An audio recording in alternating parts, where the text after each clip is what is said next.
Bonjour à toutes et à tous, bienvenue sur Authentiques Auto. Aujourd'hui je suis super content de vous présenter une grande berline française que j'affectionne tout particulièrement, Renault Safrane. Alors comme vous pouvez le voir ici, on a affaire à un magnifique exemplaire dans une couleur assez rare. Un très beau rouge bordeaux qui tire légèrement vers le marron. On a affaire aussi à une finition RXE. Vous pouvez le voir ici sur le côté. C'est écrit. Renault écrivait toujours ses finitions sur le côté. Qui donc a droit à ces très belles jantes en alliage avec un motif un peu... je sais pas, ça me fait penser, je sais pas pourquoi, une galaxie ou un côté un peu spatial. En tout cas, ça lui donne un côté bien rare. On en voit très peu dans la circulation. Déjà de base, on n'en voit pas beaucoup des Safrane. Rouge, quasiment jamais. Et alors en bel état comme celle-ci, encore moins.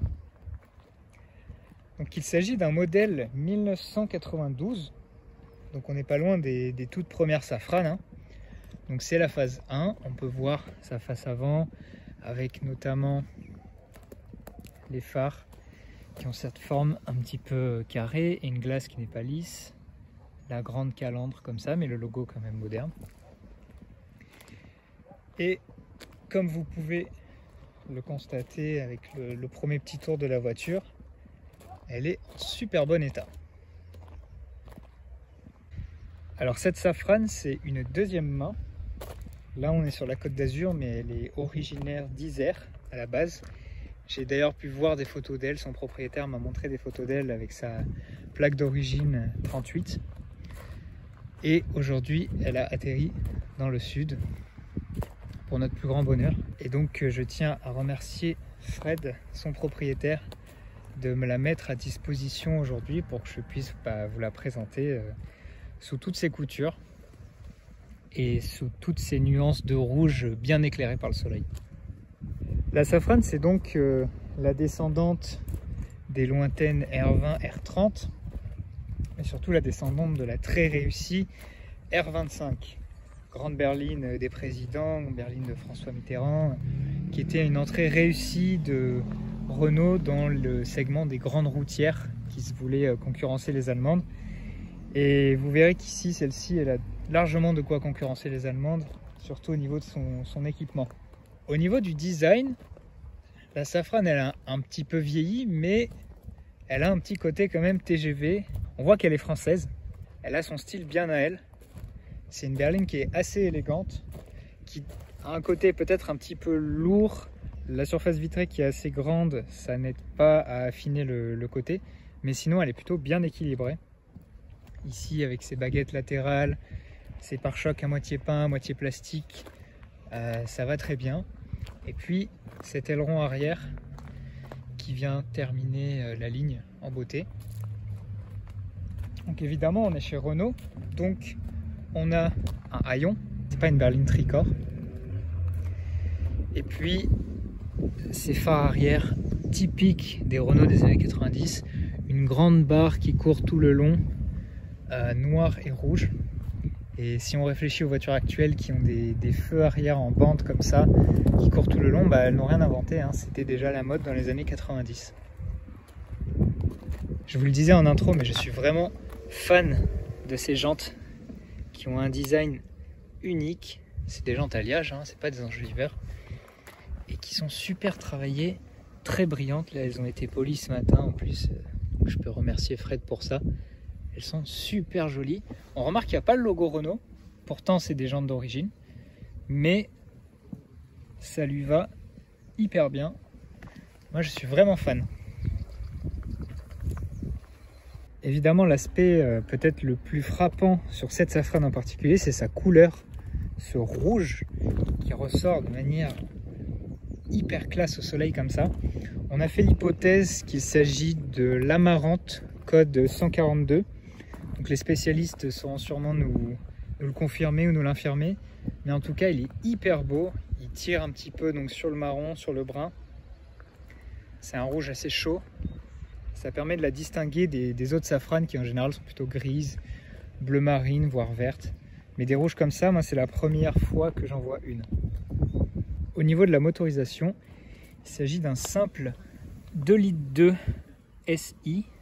C'est un 4 cylindres qui n'est pas spécialement ambitieux puisqu'il fait 137 chevaux. C'est clairement pas la Safrane qui va être la plus véloce. Je pense notamment à la 2,5 litres 170 chevaux, évidemment à la V6. Mais ça reste tout à fait suffisant pour s'en sortir dans la circulation actuelle, il n'y a pas de problème là-dessus.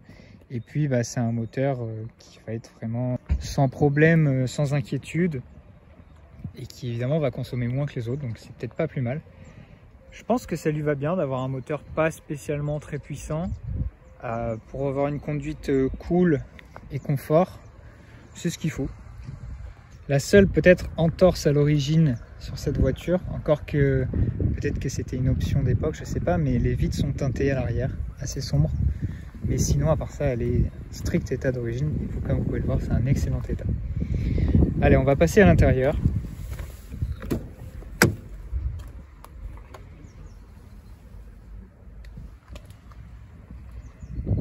Voilà.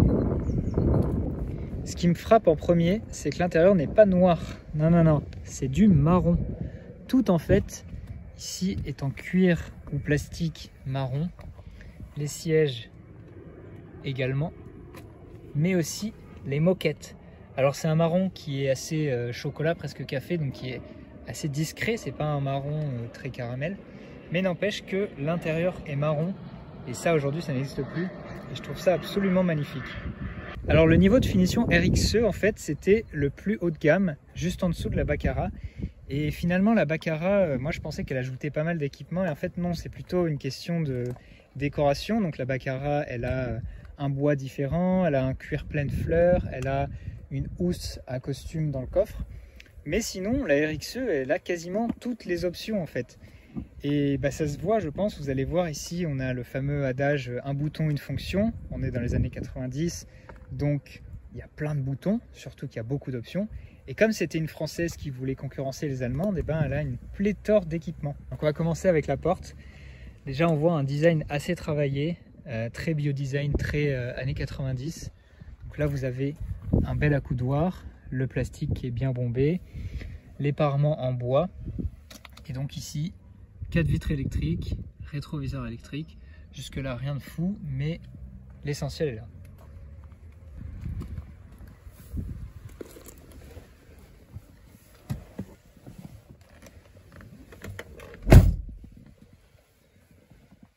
Le bruit de la porte est très mat, on sent qu'il y a de la qualité, c'est pas du tout frêle. Bienvenue à bord d'une Safrane RXE, monument de confort et de silence, tout en rondeur. On sent que cet habitacle a été construit autour des passagers pour vraiment leur apporter un maximum de relaxation. Regardez-moi ces sièges en cuir avec leurs coussins, leurs plis, c'est vraiment de beaux fauteuils et je peux vous dire qu'on est super bien installé dedans.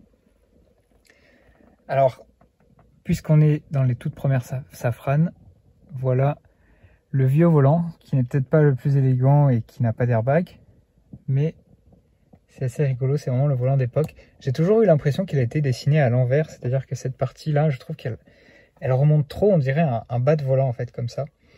Mais c'est assez rigolo, et on ne trouvera ce volant que sur les Safrane. Au niveau du poste de conduite, c'est très lisible, Voilà, on a des compteurs Renault qui me rappellent au niveau du design ceux de ma Clio 2. Donc rien de spécial à mentionner ici, on a l'essentiel, c'est très lisible. Ensuite, donc vous avez le volant dont je vous parlais. Ici et ici, ce sont les commandes du régulateur de vitesse. Et oui, cette voiture est équipée d'un régulateur de vitesse qu'on vient activer avec ce bouton. Et ensuite, vous réglez la vitesse au niveau du volant. À travers ici, on aperçoit les commandes de radio au volant, puisqu'elle est équipée d'une radio de bonne facture. Et puis, la fameuse casquette centrale. Ça, c'est vraiment une marque de fabrique de Renault. Ici, elle a été adoucie, puisqu'on est dans les années 90, évidemment. Et vous avez, sous cette casquette, l'ordinateur de bord. Puis ensuite, les commandes de climatisation. Alors, je vais mettre le contact pour vous montrer. Voilà, commande de climatisation plutôt sympa avec un petit design mine de rien assez travaillé. C'est une clim Bison, hein, vous pouvez voir. Et là on l'entend beaucoup trop. Voilà, j'ai tout arrêté parce que ça va faire trop de bruit. Et c'est joli, hein, cet affichage orange de partout. Et d'ailleurs j'en profite pour vous montrer qu'elle a 167 000 km. Donc c'est vraiment raisonnable pour une Safran. Surtout celle-ci qui est très bien entretenue. Elle peut facilement faire 250-300 000 km. Ce que je voulais vous montrer aussi au niveau de la platine de clim, c'est cette fameuse tendance qu'on avait dans les années 90 à tout cacher. Alors c'était surtout pour pas voler les autoradios, sauf qu'ici, même les boutons de réglage de la clim sont cachés, avec un cache d'ailleurs super fluide. Au cas où quelqu'un voudrait vous voler vos boutons, ben voilà, vous pouvez les cacher. Et donc la transition est toute trouvée pour la radio. Donc il s'agit de ce grand cache. Alors ici la chaîne d'origine a été remplacée par une radio plus quelconque. Et son propriétaire m'expliquait que la chaîne d'origine n'avait pas un son de si bonne qualité. Et donc il a préféré remplacer par cette autoradio CD. Honnêtement, vu qu'il est caché, ça pose pas vraiment de problème. Et puis on a un petit rangement supplémentaire ici. Ici, le cendrier évidemment, qui est très spacieux d'ailleurs. Et puis la commande de levier de vitesse. Il s'agit d'une manuelle, hein. Il ne s'agit pas d'une automatique. Ce qui est un fait assez rare sur une routière. Mais bon, vu que c'est le plus petit moteur, ça fait son sens. Côté passager, on a une grosse boîte à gants, mais qui n'est pas en bas comme on pourrait l'imaginer, mais en haut. Vous venez ici ouvrir, parce qu'il n'y a pas d'airbag évidemment. Et voilà une boîte à gants avec deux cup holders ici et qui a une bonne contenance. Au niveau du plafonnier, rien de particulier. Là, on a une lampe qu'on peut orienter pour la lecture. Le seul petit détail rigolo, c'est cette espèce de troisième pare-soleil. Je sais pas trop à quoi ça sert, peut-être à se cacher du soleil qui pourrait être dans cet angle très précis, mais n'empêche qu'il est là, c'est assez marrant. Et puis là, bah, vous avez vos pare-soleil conventionnels, hop, avec miroir de courtoisie qui sera éclairé si je mettais le contact, mais voilà, éclairé. Particularité de la Safran, comme vous pouvez le voir avec les nombreux boudins sur les sièges, c'est que les sièges sont réglables avec tous ces petits boutons qui vont vous permettre de gonfler en fait différentes parties du siège pour vraiment faire une forme sur mesure qui va venir vous épouser le corps. Et ça, pour l'avoir testé, c'est hyper confortable et c'est assez novateur pour l'époque. Et c'est en plus des sièges qui sont électriques. Et oui, parce que la commande de siège électrique n'est pas au niveau de ces boutons-là, mais au niveau de ceux-ci. Donc on a des sièges réglables en hauteur, en avant et derrière, et en inclinaison qui sont électriques, à mémoire également, et aussi chauffant. Franchement, la RXE, quelles options n'a-t-elle pas? Elle est remplie d'options, c'est impressionnant. Petit détail que j'admire sur cette voiture, c'est que la lampe qui éclaire l'intérieur est intégrée derrière la grille du haut-parleur. Ça, franchement, c'est la classe. Et comme sur toutes les routières, c'est à l'arrière qu'on est véritablement là pour l'apprécier. Donc, on va passer au compartiment arrière tout de suite. Quand on est à l'arrière d'une Safran, on a vraiment une sensation d'espace et on a l'impression d'être dans le canapé de la mamie, entre guillemets. Les sièges grincent, je pense que vous pouvez l'entendre. Enfin, c'est plutôt le cuir qui couine, c'est pas les sièges qui grincent. Vous pouvez l'entendre, mais ça participe au charme. Tous ces plis, tous ces coussins, on sent qu'on est très bien installé. J'apprécie le fait que les passagers bénéficient d'une petite vitre de custode supplémentaire. Donc, bien que la vitre ne soit pas si grande, plutôt étroite, et ben, ils vont pouvoir profiter d'une lumière en plus. Là, derrière, vous avez un pare-soleil, hop, manuel qui s'installe là-haut. Et puis, au milieu, comme toute bonne routière qui se respecte, hop, un accoudoir, lui aussi en cuir marron, qui est très sympa et qui est tout le long de la banquette. Donc voilà, vous pouvez vous installer très confortablement et avoir une vue panoramique sur la planche de bord. Parce qu'on est dans une voiture qui se veut luxueuse, vous allez pouvoir bénéficier en tant que passager arrière de pas mal de petites choses. Donc on a une réglage de la ventilation. Là, vous pouvez l'orienter droite-gauche de manière individuelle et aussi contrôler le souffle. Ici, on a un allume-cigare, mais également, et ça c'est un fait rare pour l'époque, un petit chargeur ici, qui n'est pas un chargeur allume-cigare, c'est une prise distincte. Ça c'est assez rigolo. En dessous, encore plus sympa, on a 2 prises casque individuelles pour pouvoir écouter de la musique. Ça franchement c'est vraiment impressionnant. Et ce bouton au milieu, si vous l'appuyez, il permet de couper les haut-parleurs arrière. Donc en fait, si la musique qui est écoutée par les passagers avant vous importune un petit peu, bah, ça vous permet d'avoir une musique qui sera concentrée vers l'avant de la voiture et donc d'être plus relax, d'avoir moins de bruit à l'arrière. Ça c'est vraiment un détail super classe et je suis pas sûr qu'on trouverait ça dans une berline allemande. Et regardez-moi cette moquette marron, comme elle est en bon état et comme elle est jolie. Avec là aussi les aumônières, le cuir marron, c'est vraiment super agréable. Au niveau des portières, bon, il n'y a pas grand chose à dire, hein. On a les accoudoirs qui sont bien confortables, suffisamment grands, le bouton de vitre électrique, haut-parleur en bas et un mini cendrier qui contraste un petit peu avec le gigantisme du cendrier à l'avant, mais qui est individuel, donc c'est plutôt sympa. Côté conducteur, j'ai aussi oublié de vous montrer, mais il y a un petit rangement pour les lunettes. Hop, ça se voit beaucoup sur les voitures modernes, mais je suis pas sûr qu'en 92, il y en avait beaucoup. Donc voilà, un petit détail en plus pour marquer le chic de cette voiture. Voilà un autre angle pour voir le beau cuir marron, les 2 belles places arrière qui invitent au voyage, incontestablement. Sur les Safran, cet accoudoir un peu boudiné m'a toujours fait rire. Et bah voilà, il est présent ici, en très bon état. Et donc il s'ouvre et vous avez un rangement en dessous, tout en velours. Hein. Attention, ça c'est vraiment cool.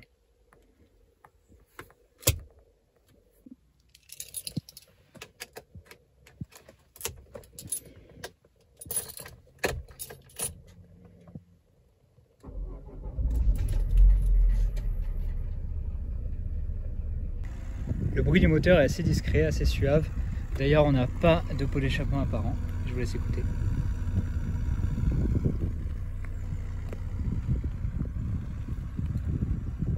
Là, j'ai une belle lumière pour vous montrer le moteur qu'il y a sous le capot. Donc, un moteur, comme je vous disais, qui a rien d'exceptionnel, mais qui fait le job. Voilà, le 2,2 litres SI, 137 chevaux, 12 soupapes. Et on peut le voir, le compartiment moteur est en excellent état. Le propriétaire prend grand soin de sa voiture, ça peut se voir ici. Pour ce qui est du coffre, vous allez voir, c'est gigantesque. C'est donc un haillon, on est sur une Renault. Il est très lourd, très lourd, on sent que c'est de la qualité. Voilà, donc sans tenir compte de toutes les affaires qu'il y a dans ce coffre, on peut voir qu'il y a beaucoup de place, de quoi partir en voyage sereinement. Et encore une fois, on retrouve la moquette marron sur la plage arrière. Hop, et puisque c'est un haillon, on a directement accès à l'habitacle. Voilà, pas grand chose à dire si ce n'est que c'est spacieux. Pour conclure, je dois vous dire que plus je tourne autour de cette Safran, plus elle me plaît. Je m'explique, c'est une voiture que j'ai toujours aimée. J'ai même regardé certaines sur le Bon Coin avec une grande envie. Mais je m'étais plutôt concentré sur les Safran phase 2 en version initiale parce que je les trouvais plus modernes, plus homogènes. Sauf que celle-ci, avec son rouge vraiment original, sa finition RXE à l'équipement pléthorique, son état qui est très bon et exceptionnel du point de vue d'une Safran vu ce qu'on voit sur le marché, et puis surtout ces jantes qui font 50% de l'esthétique extérieure de la voiture, et ben elle m'a tapé dans l'œil. Elle m'a tapé dans l'œil, alors rassurez-vous, je ne vais pas l'acheter, mais voilà, je suis agréablement surpris, très content d'avoir pu faire l'expérience aussi de son confort qui n'est plus à prouver. L'intérieur notamment est super sympa, et en fait, l'intérieur des phases 1 n'a pas beaucoup de différence finalement avec la phase 2, et quand il est très bien équipé comme ça, il en dégage une impression de qualité indiscutable. Donc la Safran, c'est un grand oui pour moi et je remercie encore une fois Fred de me l'avoir mise à disposition aujourd'hui. Et puis comme d'habitude, si jamais vous voulez que je présente votre voiture, vous pouvez m'envoyer un message sur Insta, vous pouvez m'envoyer un petit email à l'adresse qui s'affiche et puis on peut organiser ça. En attendant, je vous dis à la prochaine pour une prochaine vidéo. Allez, à bientôt.